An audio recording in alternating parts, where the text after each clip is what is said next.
அனைவருக்கும் இனிய மாலை வணக்கம். இங்கே வந்திருக்க அக்ரன் அக்ரன் சார்பாக இவ்வளோ பிஸிலையும் இன்னைக்கு மாலை நேரத்தில் வந்து எங்களுக்காக ஒதுக்கி மீடியா நண்பர்கள் மற்றும் அனைத்து உறவுகளுக்கும் என்னோட நன்றியை தெரிவிச்சுக்கிறேன். குறிப்பாக எம்எஸ் பாஸ்கர் சார், அப்புறம் வெண்பா, அருண் கே பிரசாத், அப்புறம் இவர் ஆகாஷ் வந்து டைட் ஷெடியூலில் வந்திருக்காரு. ஆக்சுவலி 4:45க்கு அவர் கிளம்பணும், ஸ்டில் நோ இங்கே இருக்கார். ரொம்ப நன்றி. அப்புறம் எனக்கு சில பேர்லாம் தெரியல, மன்னிச்சுங்க. நான் சினிஃபீல்டுக்கு நான் புதுசு, மன்னிச்சுக்குங்க. எல்லாரும் பேர் என்னெல்லாம் அனலைஸ் பண்ண முடியல. மிஸ்டர் கபாலி விஸ்வாந்த், ஆனந்த், அப்புறம் Hari music director, Priyadarshini, Muruganandam sir, Jeeva Ravi sir, Dhanapal and Senthil, அனைவருக்கும் என்னோட நண்பர்கள் வணக்கம். ஊடக நண்பர்களுக்கு என்னோட வணக்கங்கள், நன்றி, தேங்க்ஸ். அப்புறம் என்னோட ரோட்டரி நண்பர் கார்த்திக், அவரும் இதுக்கு ஒரு முக்கிய காரணம். இந்த படம் உருவாகிறதுக்கு மெயினாக இந்த படம் உருவாகிறதுக்கு முக்கிய காரணம் பார்த்தீங்கன்னா என்னோட நண்பர் கருப்பசாமி. நான் ஒரு நாள் கோயிலுக்கு போய்க்கிருக்கிற நேரத்தில் பார்த்தீங்கன்னா, நண்பா ஒரு படம் ஒன்று எடுக்கணும் அப்படின்ற மாதிரி சொன்னார். எனக்கு ஐடியா இல்லை. நம்ம சினிஃபீல்டில் ஆல்ரெடி நான் வந்து ஒரு இன்ஜினியரிங் டிபார்ட்மெண்ட்டில் இன்ஜினியரிங் சம்மந்தமாக நான் பண்ணிக்கிருக்கேன். ஸோ ரெக்வெஸ்ட் பண்ணாப்புல, சரி நான் பண்ணலாம் அப்படின்னு சொல்லிட்டு போயிட்டேன். போனதுக்கப்புறம் மறுபடியும் என்னட்ட இன்னொரு நாள் பார்த்து கேட்குறாரு, இது மாதிரி படம் பண்ணணும் அப்படின்ற மாதிரி கேட்குறாரு. கேட்கையில் சரி பண்ணலாம் அப்படின்னு சொல்லி கதை சொல்கிறேன்னாப்புல. கதைலாம் தேவையில்ல அப்படின்னு நான் போயிட்டேன். போனதுக்கப்புறம் மறுபடியும் பார்த்ததுக்கப்புறம் சரி ஓகே பண்ணலாம் அப்படின்னு சொல்லிட்டு சென்னைக்கு வர வச்சாச்சு. சென்னைக்கு வந்து மறுபடியும் என்னட்ட கதை சொல்கிறேன்னு சொல்கிறாங்க. கதை எனக்கு வேண்டாம் அப்படின்னு சொல்லிட்டேன். அப்புறம் வந்து கம்பெனி ஒன்று ஆரம்பிக்கணும் அப்படின்னு சொல்கிறாங்க. எனக்கு தெரியாது, இது புதுசுனால எனக்கு தெரியாது. அப்புறம் நானும் திருப்பரங்குன்றம், கருப்பசாமி திருப்பரங்குன்றம், டைரக்டர் அருண்குமார் அவரும் திருப்பரங்குன்றம், அப்புறம் இன்னொருத்தர் மணின்னு வந்து ஒருத்தர் இருக்கார், அவரும் ஒரு கேமராமேனு. ஸோ எல்லோரும் திருப்பரங்குன்றம்னு சொன்னோடனே டக்குன்னு வித்தின் 2 செகண்ட்ஸோ 3 செகண்ட்ஸு ஓகே திருப்பரங்குன்றம் குன்றம் அப்படின்னு சொல்லி அப்படி வச்ச பேர் தான் குன்றம் ப்ரொடக்ஷன். இந்த டயத்தில் அதை நான் சொல்ல விரும்புகிறேன். டைம் இல்லாத காரணத்தினால தேங்க்யூ, அனைவருக்கும் நன்றி. எல்லாருக்கும் வணக்கம். நான் Aakash Premkumar. First of all, இந்த அக்கரன் ஒரு எமோஷ்னல் ட்ராமா, மல்டி ஸ்டாரர். இந்த ஆப்பர்ச்சுனிட்டி எனக்கு கிடைச்சதுக்கு முக்கிய காரணம் சினிமாட்டோகிராஃபர் ஆனந்தனா. அவர் தான் என்னை ரெஃபர் பண்ணார். அவருக்கு முதல்ல தேங்க்ஸ் சொல்லிக்கிறேன். ஏன்னா அதுக்கு முன்னாடி இயக்குனர் பாலாசரோட வர்மாவில் நான் நடிச்சிருந்தேன். பட் அந்த படம் வந்து தியேட்டரில் ரிலீஸ் ஆகாமல் ஓடிடியில் ரிலீஸ் ஆச்சு. அதை பார்த்துட்டு இந்த பையன் நல்லா நடிப்பான், இவனுக்கு ஒரு கரெக்டான ஒரு ஆப்பர்ச்சுனிட்டி கிடைக்காம இருக்குது அப்படின்னு ஆனந்தனா ஃபீல் பண்ணார். அவர் டைரக்டர் கிட்ட என்னை ரெஃபர் பண்ணதுக்கு ரொம்ப தேங்க்ஸ்ண்ணா. ஃபர்ஸ்ட் ஆஃப் ஆல் அவருக்கு தேங்க்ஸ். அண்ட் இந்த டீமோட ஒர்க் பண்ணும்போது ஒரு டைட் ஸ்கெடியூலில் தான் ஆப்வியஸ்லி இந்த மாதிரி படங்கள் நம்ம பண்ண முடியும் இல்லையா. ஒரு 15-20 டேஸ்க்குள்ளே பிகர் ஃபிலிம்ஸோட போட்டி போட முடியாத அளவுக்கு ஸ்மாலர் பட்ஜெட்ஸில் அதே சமயத்தில் ஒரு ஜென்யூன் ப்ராடக்ட் கொடுக்கணும் அப்படின்னு எப்போவுமே ட்ரை பண்ணுற ஒரு பிக் ஹார்ட் இருக்கிற ஒரு ஸ்மால் ஃபிலிம் தான் வந்து அக்கரன். ட்ரெய்லர் பார்த்துருந்தீங்கனாலும் தெரியும், எந்த ஒரு கமர்ஷியல் ஆஸ்பெக்ட்ஸ் அந்த மாதிரிலாம் எதுவுமே எக்ஸ்ட்ராவாக ஆட் ஆகாமல் கதையை நோக்கி மட்டுமே ட்ராவல் ஆகிருக்கிற ஒரு ஃபிலிம் வந்து எடுத்திருக்கோம். இந்த இந்த கால் எடுத்தது வந்து டைரக்டர் அருண் சார். அவர் தான் வந்து என்னானாலும் அந்த ஜென்யூனிட்டி குறையக்கூடாதுன்னா எதுவுமே நான் மாற்ற மாட்டேன் அப்படின்னு ஃபஸ்ட்டு டேலேருந்து ரொம்ப ஸ்ட்ராங்காக இருந்தார். ஸோ அந்த கால் எடுத்ததுக்கு, அதுவும் ஃபஸ்ட்டு ஃபிலிமில் எடுத்ததுக்கு வந்து it's a big brave decision. So அதுக்கு வந்து தேங்க்யூ சார். இந்த மாதிரி ஒரு ஜென்யூன் ப்ராடக்ட்டில் என்ன ஒரு பார்ட்டாக அர்ஜுன் அப்படின்ற கேரக்டர் பண்ணியிருக்கேன். ஸோ என்ன ஒரு பார்ட்டாக சேர்த்ததுக்கு ரொம்ப தேங்க்ஸ். அப்புறம் ஆப்வியஸ்லி எம்எஸ் பாஸ்கர் சார். அவர் மாதிரி ஒரு வெட்ரன் ஆக்டருக்கு ஆப்போசிட்டாவோ இல்லை கூடவோ நடிக்கிறதுக்கு எல்லா ஆக்டர்ஸ்க்கும் சான்சஸ் கிடச்சிடாது. ஸோ ஒரு யங் ஏஜ்லேயே எனக்கு அது அமைஞ்சது வந்து நான் ரொம்ப சந்தோஷப்படுறேன். நிறைய கற்றுக்க முடிஞ்சது அவரோட ஒர்க் பண்ண ஃபியூ டேஸில். கண்டிப்பாக வந்து என்ன மாதிரி யங் ஆக்டர்ஸ்க்குலாம் அந்த மாதிரி ஒரு எக்ஸ்பீரியன்ஸ் ரொம்ப முக்கியம்னு நான் நினைக்கிறேன். இந்த மாதிரி வெட்ரன் ஆக்டர்ஸோட ஆக்ட் பண்ணும்போது தான் நம்ம எங்கே இருக்கோம், இன்னும் நம்ம எவ்வளோ போகணும் தூரம் அப்படின்றதெல்லாம் நமக்கு தெரியும். பயங்கர நியூவான்சஸ்லாம் கற்றுக்கலாம். ஸோ இந்த எக்ஸ்பீரியன்ஸுக்கு ரொம்ப thank you so much sir. And கூட நடித்த மற்ற ஆக்டர்ஸ் எல்லாருமே, கபாலி விஸ்வந்த் அண்ணா, Venba and Priyadharshini and everybody else, எல்லாருக்குமே தேங்க்ஸ். அண்ட் ஹரி, என்னோடய ஃப்ரெண்டு தான் ஹரி, மியூசிக் டைரக்டர். ரொம்ப talented budding music director. Very soon bigger ஃபிலிம்ஸ்லாம் வந்து ஹரியை நீங்கள் பார்ப்பீங்க.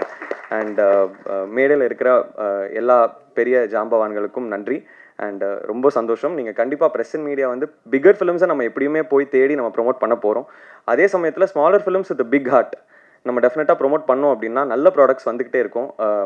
ஸோ அதுக்கு சப்போர்ட் பண்ணுங்கள். அக்கரன் படத்தை பார்த்துட்டு உங்களோட உண்மையான கருத்துக்களை வரும்போது சொல்லுங்கள். Thank you so much. எல்லாருக்கும் வணக்கம். பத்திரிகை மற்றும் ஊடக நண்பர்கள், மேடையில் இருக்கும் ஆக்டர்ஸ், கலைஞர்கள், தொழில்நுட்ப கலைஞர்கள் எல்லாருக்கும் என்னுடைய மாலை வணக்கம். ஒரே ஒரு விஷயம், தடை. அந்த தடை எப்பொழுதும் நம்ம கூடவே வரும். அதை உடைக்க பழகிட்டோம்னா அதை நம்ம கண்டு மிரளும். அங்கே தான் வாழ்க்கையுடைய ஸ்டார்டிங் பாயிண்ட். ஏன்னா நிறைய விஷயங்களை ஒரு ஓவர் நைட்டில் சில விஷயங்கள் நடக்கும். நம்ம நிறைய கேள்விப்பட்டிருப்போம், ஆனால் அதை அனுபவிக்கும் போது அது தெரியும். அதெல்லாம் தாண்டி அக்கரன் இன்னைக்கு வந்து ஸ்க்ரீனில் நிற்கிது. மிக்க மகிழ்ச்சி. அப்புறம் இந்த படத்தை பற்றி ஒரே ஒரு விஷயம் மட்டும் சொல்லணும். என்னென்னா, எப்பவுமே ஒரு விதை, அந்த விதை என்பது மண்ணில் விழும்பொழுது தான் அது மரமாக வளரும். தவறி பாறையில் விழுந்துச்சுன்னா அங்கேயும் கண்டிப்பாக வளரும், ஆனால் அதுக்கு சில காலங்கள் எடுக்கும். எங்களுக்கும் அப்படி ஒரு சில காலங்கள் தான் எடுத்திருக்கு. ஆனாலும் ஒரு விஷயம், அப்படி காலங்கள் எடுக்கும் பொழுது எல்லாத்துக்கும் என்ன தோணுன்னா, ஒரு ஸ்டார் வச்சு பண்ணணும் அப்படிங்கிற ஒரு எண்ணம் வரும். ஆனால் எங்களுக்கு ஒரு நட்சத்திரம் கிடச்சிருக்கிறாரு. எப்படின்னா, ஸ்டார்னால் ஒரு படத்தில் தான் இருப்பாங்க. ஐயா பாஸ்கர் சார் அவர்கள் ஒரு நட்சத்திரமாக அவர் இருக்கிற எல்லா படங்கள்லையும் அவர் ஜொலிச்சிக்கிட்டே இருக்கிறாரு. இதில் முக்கியமாக இன்னொரு விஷயம் நாங்கள் குறிப்பிட வேண்டியது இருக்குது. என்னென்னா, பேசிக்காக நான் வந்து ஒரு உதவி இயக்குனர், அசிஸ்டன்ட் டைரக்டர். ஒரு அசிஸ்டன்ட் டைரக்டர் அடுத்தது டைரக்டராக தான் ஆகணும். நான் ஏன் டிஸ்ட்ரிபியூட்டர் ஆனேன் அப்படிங்கிறது கூட ஒரு சின்னதாக ஒரு சின்ன ஒரு விஷயம் இருக்குது. அதை மட்டும் நான் சொல்லணும். கண்டிப்பாக இந்த இடத்துல அதை பதிவு பண்ணி ஆகணும். என்னென்னா, என்னை நம்பி என்னுடைய நண்பர் ஒருத்தர் படம் பண்ணுறதுக்கு தயாராக இருந்தார். அப்போ உருவாக்கின அந்த கம்பெனியுடைய பேர் தான் தமிழ் சினிமாஸ். கதையெல்லாம் டிஸ்கஷன் முடித்து எல்லாம் பவுண்டட் ஆகிடுச்சு. ஆர்டிஸ்ட்டு அந்த செட்டப்லாம் போயிட்டுருக்கு. திடீர்னு அவர் கிட்டத்தட்ட ஒரு 15 லட்ச ரூபா கிட்ட அவர் அதில் இன்வெஸ்ட் பண்ணிட்டார். பண்ணி இந்த நிறுவனத்தை கொண்டு வரணுங்கிறது அவர் வந்து ஃபாரினில் சிங்கப்பூரில் வேலை செஞ்சுக்கிட்டே எனக்கு ஹெல்ப் பண்ணிட்டு இருந்தார். அப்போ நான் ரொம்ப கஷ்டப்பட்டு எல்லாமே அப்டேட் பண்ணிகிட்டே இருப்போம், மணிக்கணக்காக பேசுவோம். ஒரு நாள் திடீர்னு அவர் அன்எக்ஸ்பெக்டடாக ஒரு ஆக்சிடெண்ட்டில் இப்போ என்கிட்ட அவர் இல்லை. அது எனக்கு மிகப்பெரிய ஒரு சோகமான நிகழ்வு. இந்த நேரத்தில் வந்து அவருடைய பேரை நான் பதிவு பண்ணாமல் போயிட்டேன்னா அது மிகப்பெரிய அவருக்கு நான் இழைக்கிற ஒரு துரோகமாக ஆகிடும். இப்போ இந்த படத்தை வந்து நான் டிஸ்ட்ரிபியூஷனுக்கு வர்றதுக்கு காரணமே அந்த நிறுவனம் தான். ஏன்னா, ஒரு மனுஷன் என் கூட இருந்து எந்த ஒரு எதிர்பார்ப்பும் இல்லாமல் எனக்கு நிறைய செலவு பண்ணி இந்த நிறுவனத்தை உருவாக்குனார். இதை வந்து படம் எடுக்கிறதுக்கு தான் கோடிகள் தேவை. படம் டிஸ்ட்ரிபியூஷன் பண்ணுறதுக்கு சில லட்சங்களே போதும். அப்போ அவர் உருவாக்கிய அந்த கம்பெனியை அப்படியே என்னால் ஸ்பாயில் பண்ணிவிட்டு விட்டுட்டு அப்படி திரும்பவும் ரோட்டில் இறங்கி எப்படி செய்கிறதுங்கிற ஒரு பெரிய ஒரு நெருக்கடியான சூழல் இருந்தது. அப்போ தான் படத்தை டிஸ்ட்ரிபியூஷன் எடுத்து பண்ணி இந்த நிறுவனத்தை நம்ம வந்து வெளியே கொண்டு வந்துடுவோம் அப்படிங்கிறதுக்காக நான் டிஸ்ட்ரிபியூஷன் எடுத்தோம். அதனால் உருவானது தான் தமிழ் சினிமாஸ். அவர் பேர் வந்து தியாகராஜன், கடலூர்காரரு, என்னுடைய ரொம்ப க்ளோஸ் ஃப்ரெண்டு. இப்போ அவர் இல்லை, இருந்தாலும் இந்த ஸ்டேஜுக்கு வர்றதுக்கு அவருடைய ஆன்மாவும் என் கூட இருக்கிறதா நான் நம்புகிறேன். அப்போது இந்த மாதிரி ஒரு சூழல் வரும்பொழுது ரெண்டே விஷயம் தான் சார். இந்த உலகத்தில் வந்து 100 எதிரிகள் இருக்கலாம் சார். உண்மையாக ஒரு நண்பன் இருந்தால் நம்ம ஜெயிச்சிடலாம். அதுதான் நட்புக்கு இலக்கணம், நட்புக்கு உதாரணம். அப்போது இந்த சூழ்நிலையில் என் கூட இருந்து இதை எடுக்கிறதுக்கு எனக்கு உறுதுணையாக இருந்தது ஒரு நட்பு தான். இந்த உலகத்தில் ரெண்டே விஷயங்கள் தான் ரொம்ப அழகானது. இந்த உலகம் இயங்கி கொண்டிருக்கிறதுக்கு அந்த 2 விஷயம் தான். என்னென்னா, ஒன்று காதல், இன்னொன்று நட்பு. இந்த ரெண்டுமே மனிதர்களிடத்தில் இல்லைன்னு சொன்னால் டெஃபினட்டாக உலகம் வந்து வேறு ரூபத்துக்கு போயிருக்கும். அப்படி நான் ரொம்ப நேசிக்கிற என்னுடைய நட்பு வட்டங்கள் இங்கே இருக்கிறதுல நிறைய பேர் வந்து எனக்கு யாருமே தெரியாது. என் சொந்தக்காரங்க யாருமே இங்கே கிடையாது. எல்லாமே ஒன்று தம்பிகளாக இருப்பாங்க, இல்லை அண்ணன்களாக இருப்பாங்க, இல்லை நண்பர்களாக இருப்பாங்க. அவங்க தான் இப்போ என் கூட இருக்காங்க. இல்லை என்னுடைய வெல்விஷராக இருப்பாங்க. என்னுடைய சர்க்கிள்னு பிளட் சர்க்கிள்னு இங்கே யாருமே கிடையாது. ஆனாலும் இந்த லெவலுக்கு கொண்டு வந்திருக்கிறோம். அப்புறம் இன்னொரு விஷயம் சொல்லணும். இப்படி ஒரு படத்தை எடுக்கணும், டிஸ்ட்ரிபியூஷன் பண்ணணும் அப்படின்னு ஒரு முடிவு பண்ணதுக்கப்புறம் நானும் என்னுடைய நண்பர் சிவானி செந்திலும் தொடர்ச்சியாக ஒரு 3 மாதம் இங்கே இந்த ஏரியாவில் யாரை கேட்டாலும் சொல்லுவாங்க, ஒரு 3 மாதம் தொடர்ச்சியாக படம் பார்க்குறோம். படம் பார்த்துட்டு இப்போ நான் இன்னொரு விஷயம் சொல்லணும் இந்த இடத்துல. ஏன்னா, நிறைய சமயம் வந்து நம்ம மற்ற மொழிகள் படம் ஓடுது, நம்ம படம் ஓடலை அப்படின்னு நம்ம வருத்தப்படுறோம். அதில் நியாயம் இருக்குது. ஆனால் நாங்கள் பார்த்த படங்களில் அதில் அந்த நியாயம் இல்லை. நிறைய படம் பார்த்தோம். அப்போது கிட்டத்தட்ட அப்படி பார்த்துட்டு இருக்கும்போது தான் என்னுடைய நண்பர் அருண் ஒரு முறை வந்து எங்களை சந்தித்து இந்த படத்தை என்கிட்ட காமிச்சார். பார்த்த மாத்திரத்தில் இந்த படத்தை எடுக்கணும்னு முடிவு பண்ணிட்டோம். கிட்டத்தட்ட ஒரு 40-50 படங்கள். இது உண்மையை ஃப்ரெண்ட்ஸ், இங்கே இருக்கிற நிறைய பேருக்கு தெரிஞ்சிருக்கும். நாங்கள் வந்து படம் பார்க்குறங்கிறது நிறைய பேருக்கு தெரியும், ஆல்ரெடி ஸ்ப்ரெட். நிறைய பேருக்கு தெரிஞ்சிச்சு. ஆனால் ஒரு நல்ல படம் எடுக்கணுங்கிறதுல மட்டும் நாங்கள் தெளிவாக இருந்தோம். அப்படி ஒரு தேடுதலில் அதான் முன்னாடி சொன்ன மாதிரி ஸ்டார் இல்லைனாலும் எல்லா படங்களும் இருக்கிற ஒரு நட்சத்திரத்தோட படம் எங்களுக்கு கிடச்சிது. இதை லட்டு மாதிரி அப்படியே தூக்கிட்டு அழகாக கொண்டு வந்து ஸ்டேஜில் நிறுத்திட்டோம். இதுக்கு மேலே ஒன்றும் பேசுகிறதுக்கு இல்லை. இந்த படம் உண்மையிலேயே ஒரு நல்ல படம் என்பதால் தான் எங்களுக்கும் ஒரு என்ட்ரி வந்து ஒரு நல்லா இருக்கணும் அப்படிங்கிறதால தான் இந்த படத்தை நாங்கள் எடுத்தோம். இது முழுக்க முழுக்க இந்த பத்திரிகை துறை நண்பர்களும் மீடியா நண்பர்களும் அதை மீறி நம்ம கூட இருக்கிற வெல் விஷஸ் எல்லாரும் சப்போர்ட் பண்ணி இதை ஒரு சக்ஸஸ் படமாக மாற்றணும். ஒன்றுமே இல்லை சார், நல்ல படம் எடுத்தால் கண்டிப்பாக எல்லா சூழ்நிலையும் ஓடுது.